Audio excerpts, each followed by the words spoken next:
Hola amigos, bienvenidos a una nueva edición de nuestra serie La Gran Revelación. El tema de hoy lleva por título Puede librarnos y aunque no nos librará. Los amigos de Daniel vivieron una experiencia terrible como consecuencia de las decisiones que había tomado Nabucodonosor después de que Daniel le interpretara el sueño. Cuando Daniel interpretó el sueño de Nabucodonosor con aquella estatua con la cabeza de oro y que tenía pechos de plata, vientre de bronce, pies de hierro y piernas de hierro y pies de barro cocido, pues Nabucodonosor pensó que sería una buena idea crear una estatua toda entera de oro y que todo el mundo la adorara. Bien, aquí el problema es que los amigos de Daniel se metieron en un serio problema. En Daniel capítulo 3, versículos del 4 al 6, se nos registra la historia de este relato bíblico. Entonces el pregonero anunció: se manda a vosotros, pueblos, naciones y lenguas, que al oír todo instrumento músico os postréis y adoréis la estatua de oro que el rey Nabucodonosor levantó. El que no se postre y la adore en el acto será echado dentro de un horno de fuego ardiendo. Todos los pueblos, naciones y lenguas se postraron y adoraron la estatua de oro que el rey Nabucodonosor había levantado. Sin embargo, los compañeros de Daniel no lo hicieron así. Esta fue la cuestión. El tema es que se mantuvieron firmes. Decidieron que no iban a adorar la estatua. El versículo 15 nos presenta la gran pregunta: ¿estáis prestos a postraros y adorar la estatua que levanté? Porque si no la adoráis, en esa misma hora seréis echados en un horno de fuego ardiendo. ¿Y qué Dios os librará de mis manos? De nuevo vemos el sistema babilónico. La autoridad del hombre imponiéndose por encima de la autoridad de Dios. Nabucodonosor debía tener ya suficientes evidencias para comprender que el Dios de Daniel y de sus compañeros era el Dios creador, con señales evidentes de que es el creador del universo, dueño y señor de todas las cosas. Pero ahora Nabucodonosor les hace la pregunta: ¿qué Dios les podrá librar de su mano? Como si él fuera realmente Dios en la tierra. El versículo 15 nos presenta la respuesta de los amigos de Daniel. Nuestro Dios, a quien honramos, puede librarnos del horno de fuego, y de tu mano nos librará. Y aunque no nos librara, oh rey, sepas que no adoraremos a tu Dios ni la estatua que has levantado. Los amigos de Daniel son echados al horno de fuego. Un horno de fuego que había sido calentado 10 veces más de lo normal, para que de alguna manera pudiera haber un ejemplo de lo que no se puede hacer: desobedecer la voz de la autoridad. Pero se espantó, y se espantó porque habían sido 3 los jóvenes que habían sido echados al horno de fuego, y ahora hay 4. Y nos encontramos en el versículo 24 y 25 del capítulo 3 con la pregunta: ¿no echaron 3 varones atados dentro del fuego? Ellos respondieron al rey: es verdad, oh rey. Agregó él: yo veo 4 varones sueltos que se pasean en el fuego sin sufrir ningún daño, y el parecer del cuarto es semejante a un hijo de los dioses. Tremenda historia. Nabucodonosor está viendo que efectivamente sí hay un Dios que les iba a librar de la mano, de la opresión. Porque efectivamente nosotros tenemos un Dios que trasciende en poder y en voluntad sobre cualquier otro Dios que pueda crear el hombre o cualquiera de las criaturas que han sido creadas. El testimonio de aquellos jóvenes era un testimonio tremendo, era un testimonio que iba a cambiar la vida de Nabucodonosor, pero no evitó las consecuencias de su pecado. Su imperio sería tomado por los medos y los persas. La advertencia contra la adoración de la bestia es la advertencia más urgente que nosotros tenemos encontrada en el libro del Apocalipsis. Hoy vamos a hablar de la bestia que se nos presenta en el libro de Apocalipsis, la bestia de Apocalipsis capítulo 13. En Apocalipsis 1:1 se nos presenta en primer lugar cuál es el plan de Dios en esa revelación. La revelación de Jesucristo que Dios le dio para manifestar a sus siervos las cosas que deben suceder pronto y la declaró por medio de su ángel a su siervo Juan. Debemos entender cuál es el propósito del libro del Apocalipsis. El versículo 1 nos lo describe con una claridad extraordinaria. Nos presenta diciendo que el libro del Apocalipsis es la revelación de Jesucristo. No nos presenta que es la revelación de una serie de acontecimientos o de secuencias. La protagonista de Babilonia no es la mujer ramera.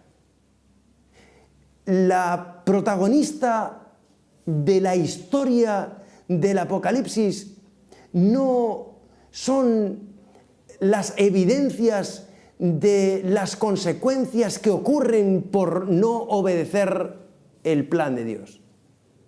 El protagonista del libro de Apocalipsis es el Cordero de Dios que quita el pecado del mundo. Es la revelación de Jesucristo. Y para entender adecuadamente el libro de Apocalipsis, si queremos realmente descubrir en profundidad una transformación en nuestras vidas estudiando las profecías, debemos seguir el libro de Apocalipsis tras las huellas de Jesús, porque esta es la revelación de Jesucristo. Es urgente que el pueblo de Dios comprenda el mensaje de los tres ángeles y viva en consecuencia a esa verdad presente. Vamos a ver este mensaje. Vamos a ver estos tres ángeles en sus mensajes claramente definidos. Primer mensaje, el mensaje del primer ángel. Apocalipsis 14, versículos 6 y 7. Vi volar por en medio del cielo a otro ángel que tenía el evangelio eterno para predicarlo a los moradores de la tierra, a toda nación, tribu, lengua y pueblo, diciendo en alta voz: temed a Dios y dadle gloria, porque la hora de su juicio ha llegado, y adorad a aquel que hizo los cielos, el mar y las fuentes de las aguas. Así que vemos un primer ángel. El mensaje de este primer ángel es claro. Ha llegado la hora de su juicio. Hablamos de un juicio, pero veíamos en el programa anterior que había una dimensión en el juicio que era a favor de los santos. Por tanto, el juicio es a favor de aquellos que temen a Dios y le dan honra. Es a favor de aquellos que reconocen y comprenden que Dios es el creador del cielo y de la tierra, del mar y de todas las cosas que en ellos hay. Es decir, ese juicio es un juicio de adoración. Es un juicio que está basado y centrado en las evidencias de aquellos que han aceptado que la autoridad no viene impuesta por el hombre, que la vida no se sustenta por la iniciativa del hombre, sino que se sustenta por la iniciativa, el poder y el plan de un Dios que es el Creador. El mensaje del segundo ángel nos presenta que ha caído Babilonia, porque ha dado a beber a todas las naciones del vino del furor de su fornicación. Y aquí Juan está haciendo un paseo por toda la historia. Recordemos, encontrábamos que el sistema babilónico tenía su origen en Nimrod, el hombre más poderoso de toda la tierra. Semiramis, que era su mujer, y que había establecido toda la secuencia de adoración falsa. Por tanto, todo el paganismo que surge a raíz de la Torre de Babel, es decir, en la llanura de Sinar, es decir, en Babilonia, que significa confusión, lleva también en el libro de Daniel a recordar que con los vasos del templo de Dios, con una de las copas del templo de Dios, la gran ramera va a dar a beber del vino de su fornicación a todas las naciones. Y esa confusión, esa ideología de cristianismo basado en la autoridad del hombre ha caído. Este es el mensaje del segundo ángel. Ha caído Babilonia. Y ha caído precisamente porque ha blasfemado contra Dios. Porque ha utilizado los utensilios del templo de Dios para dar a beber de ese vino fornicario a todas las naciones. En Apocalipsis 14, los versículos 9 y 10 nos va a presentar el mensaje del tercer ángel, en el cual se nos describe: si alguno adora a la bestia y a su imagen y recibe la marca en su frente o en su mano, él también beberá del vino de la ira de Dios.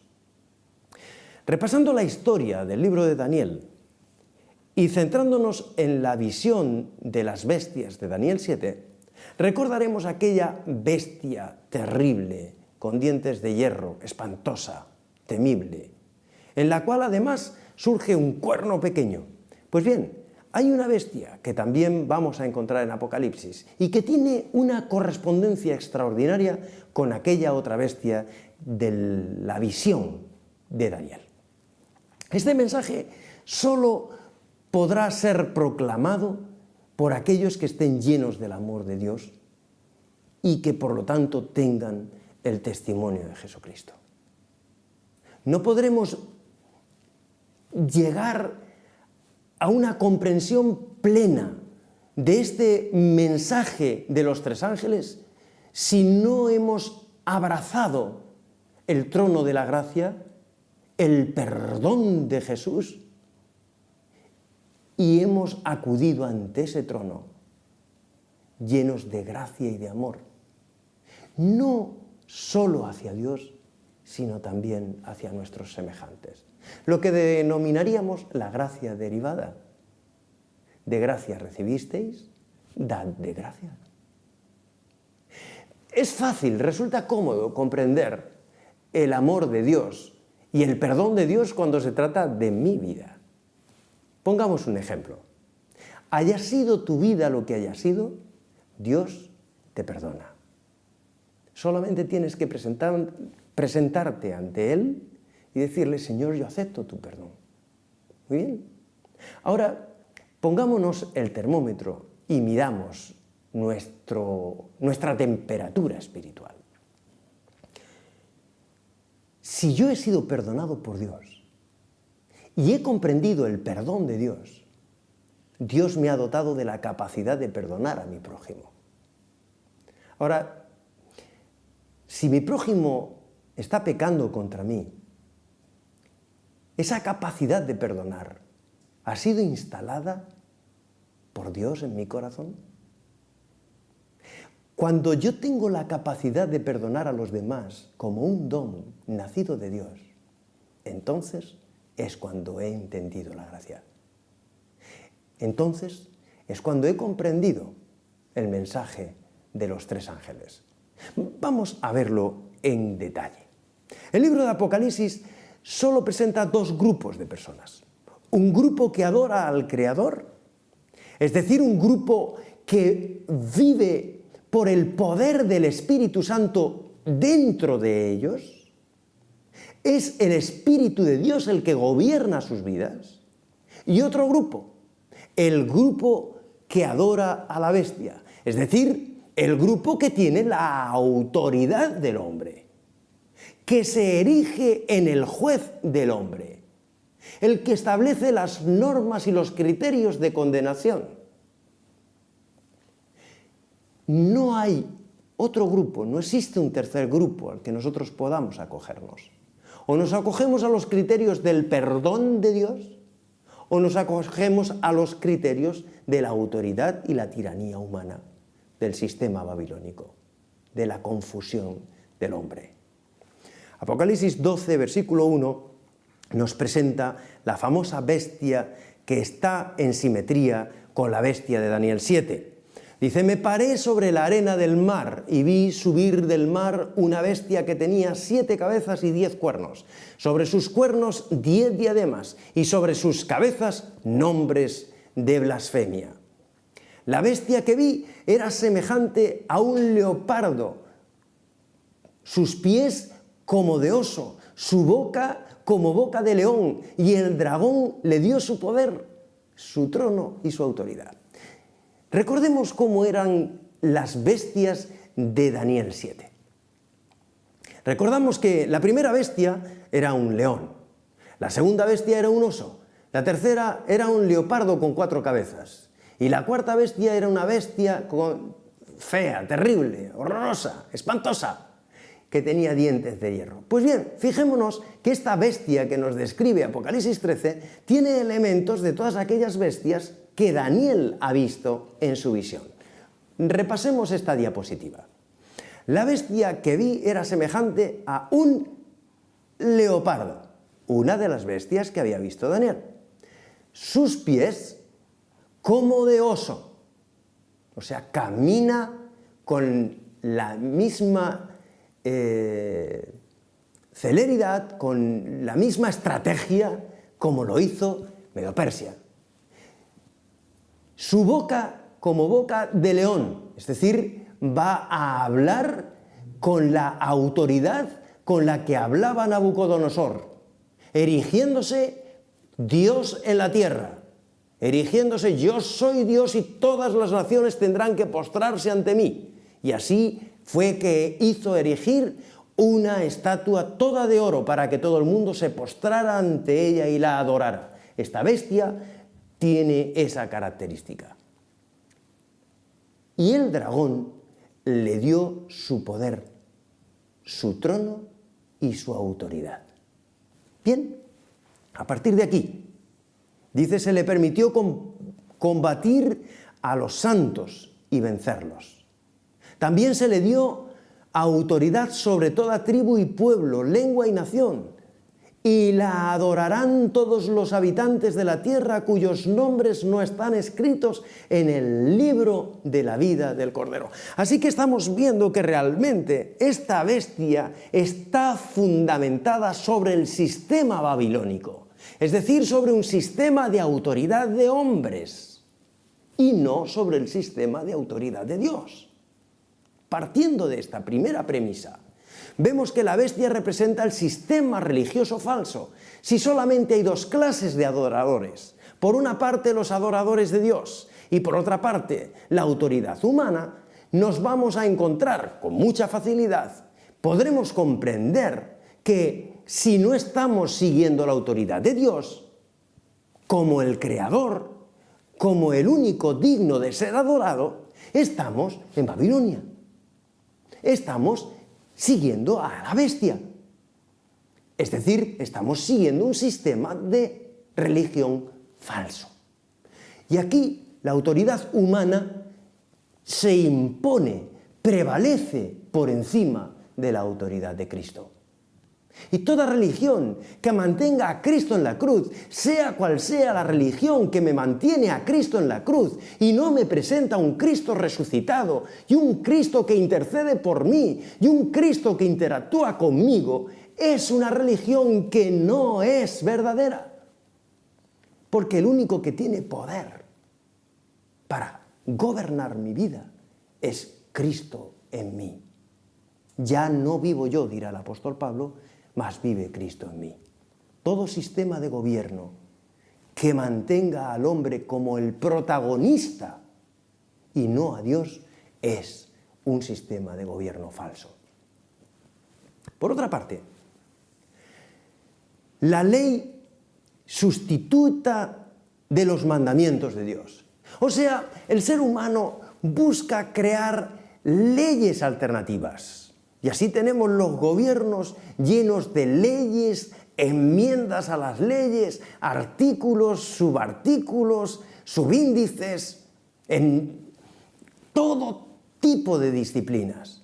Dios establece 10 grandes principios sobre los cuales va a girar la voluntad divina. Un sábado falsificado en vez del verdadero sábado. Y aquí hay un principio fundamental, porque el sábado nos sitúa en la creación. Si nos situamos en el mensaje del primer ángel, el mensaje del primer ángel nos está definiendo claramente que hay que adorar al Creador. Es decir, nos está conduciendo a Génesis capítulo 1 y capítulo 2. Nos está presentando al Dios creador. Dios creó el mundo en 6 días y el séptimo día descansó. Es decir, coronó la creación con aquel día de descanso. Un día de reposo, el séptimo. Me daría igual que hubiera sido el primero, el segundo, el tercero, el cuarto, el quinto, el sexto. Me es indiferente. La cuestión es que fue el séptimo. Y Dios en la creación establece que el séptimo es el día para santificarlo. Y lo puso como una ley más de la naturaleza. Nosotros no podríamos decir, bueno, y vamos a pintar las cebras todas de blanco, porque no nos gustan las cebras de blanco. Las rayas de las cebras no nos gustan, así que todas las cebras de blanco, quitémosle las rayas. Queremos cambiar la ley que rige el principio del por qué las cebras están rayadas. No podríamos hacerlo. Del mismo modo que no podemos cambiar cualquiera de los principios creadores de Dios, no podríamos plantearnos cambiar el criterio de que el séptimo día es el día que Dios lo estableció como el día de descanso. Ahora bien, ¿cuál es la base de la verdadera adoración? ¿Sobre qué se sustenta la verdadera adoración? Veamos Apocalipsis capítulo 4 y versículo 11. Señor, digno eres de recibir la gloria y la honra y el poder, porque tú creaste todas las cosas y por tu voluntad existen y fueron creadas. ¿Ha dejado Dios una señal de su autoridad creadora? Naturalmente que sí. Génesis capítulo 2, versículos 2 y 3. Y acabó Dios en el séptimo día la obra que hizo, y reposó en el séptimo día de todo lo que había hecho en la creación. Y Dios bendijo el séptimo día y lo santificó, porque en él reposó de toda la obra que él había hecho en la creación. Así que no hay debate, no existe discusión. Yo no le puedo decir a Dios cómo tienen que ser las cosas. No se trata de que yo incluya a Dios en mi perspectiva o en los paradigmas que yo tengo interpretados de cómo deben ser las cosas. Sencillamente, Dios creó, lo hizo en un criterio determinado y yo lo acepto. La ley de Dios es la promesa que garantiza el poder de Dios obrando en el corazón de los verdaderos adoradores que reconocen que son justificados por la muerte de Jesucristo. Y aquí hay un nuevo principio que necesitamos entender. La ley de Dios no es la condición para que yo llegue a Jesús. Es el resultado de estar en Cristo. Es el resultado de haber comprendido que Él es mi Creador. Cuando yo soy ciudadano de un país, no me cuestiono las leyes del país, las acepto. Si no estoy de acuerdo con ellas, podré enviar una solicitud al gobierno y plantear mis propuestas. Lo que no puedo hacer, bajo ningún concepto, es incumplirlas, porque seré multado, seré condenado. Aquí ocurre exactamente igual. Si nosotros somos ciudadanos de este universo creado por Dios, Dios ha establecido esas leyes, pero no las ha establecido para condicionarnos o limitarnos, sino que nos está presentando una dimensión maravillosa. Mira, cuando tú hayas entendido que yo soy tu creador, cuando tú hayas comprendido que yo soy tu Dios, que te he sacado de tierra de esclavitud, cuando hayas llegado a esa comprensión, van a pasar cosas en tu vida. Mira, no tendrás dioses ajenos delante de ti. No vas a tomar el nombre de Dios en vano. Se va a dar la circunstancia de que tú vas a tener el día del Señor como tu día ideal. No matarás, no robarás, no cometerás adulterio. Es decir, hay una serie de consecuencias naturales que van a surgir en tu vida, sencillamente porque has decidido que yo soy el único digno de adoración. Porque has decidido que tu vida tiene sentido solo cuando la haces depender de mí, que soy tu creador. Volvamos al Edén. La gran tentación fue que obtendrás la sabiduría de Dios y serás como Dios. Y conocerás el bien y el mal. Así que no vas a necesitar a Dios para nada. Este es el gran problema. En los tiempos que corren, mis queridos amigos, estamos en una obligada realidad. Nadie nos puede negar que son tiempos difíciles los que acarician la brisa de nuestra vida. Y llega el momento en el que nosotros tenemos que tomar posiciones. Las posiciones de adorar a Dios sobre todas las cosas. Y obedecerle como consecuencia de ese amor y ese respeto que tenemos por Dios.